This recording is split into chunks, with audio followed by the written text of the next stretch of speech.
మనకి రేపు September 9th నుంచి ఏషియా కప్ జరగబోతా ఉంది కదా. సో మరి ఏషియా కప్ సంబంధించి మన ఇండియా స్క్వాడ్ని ఇప్పటి వరకు అనౌన్స్ చేసింది లేదు. ఎందుకంటే పక్కన పాకిస్తాన్ పరిస్థితి చూస్తే వాళ్ళు ఆల్రెడీ వాళ్ళ స్క్వాడ్ని అనౌన్స్ చేశారు. మరి మన టీమిండియా స్క్వాడ్ని రేపు ఆఫ్టర్నూన్ అంటే 12 సమావేశమై ముంబైలో 1:30 కల్లా స్క్వాడ్ని అనౌన్స్ చేసే ఛాన్స్ అయితే కనిపిస్తుంది అనమాట. అయితే మరి దీనికి సంబంధించి అసలు ఎవరిని ఇంక్లూడ్ చేస్తారు అనేది పెద్ద చర్చనీయాంశంగా మారింది. ఎందుకంటే ఒక పక్క చూస్తే శుభ్మన్ గిల్ని వైస్ కెప్టెన్గా పెట్టబోతున్నారు అని చెప్పేసి ఒక న్యూస్ వస్తూ ఉంది. ఇంకో పక్కనేమో శుభ్మన్ గిల్కి అసలు ఏషియా కప్లోనే ఛాన్స్ లేదని చెప్పేసి ఇంకో పక్క వేరే న్యూస్ నడుస్తూ ఉంది.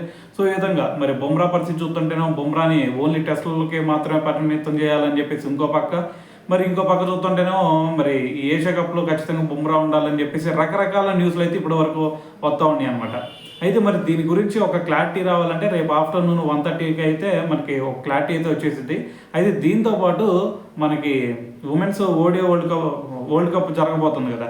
సో మరి ఉమెన్స్ వరల్డ్ కప్కి సంబంధించి కూడా మరి మన స్క్వాడ్ను కూడా రేపే అనౌన్స్ చేసే ఛాన్స్ అయితే కనిపిస్తుంది. సో చూద్దాం ఏం జరిగిద్ది అనేది.